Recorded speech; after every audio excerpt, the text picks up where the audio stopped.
উত্তরবঙ্গ ও দক্ষিণবঙ্গের আবহাওয়ায় বড় পার্থক্য দেখা যাচ্ছে। একদিকে উত্তরবঙ্গে ভারী থেকে অতি ভারী বৃষ্টির পূর্বাভাস, তো অন্যদিকে দক্ষিণবঙ্গে গরম ও অস্বস্তি নিয়ে নাভিশ্বাস উঠছে সাধারণ মানুষের।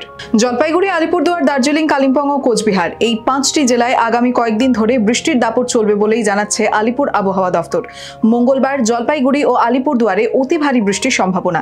বুধবার থেকে রবিবার প্রায় প্রতিটি জেলাতেই ভারী থেকে অতি ভারী বৃষ্টির সতর্কতা জারি করা হয়েছে। সঙ্গে বইতে পারে দমকা ঝোড়ো হাওয়া। পাহাড়ি অঞ্চলগুলিতে ধসের আশঙ্কা থাকায় সতর্কবার্তা জারি করেছে প্রশাসন। এদিকে কলকাতা সহ দক্ষিণবঙ্গের প্রায় সব কটি জেলাতেই বজায় থাকবে অস্বস্তিকর গরম।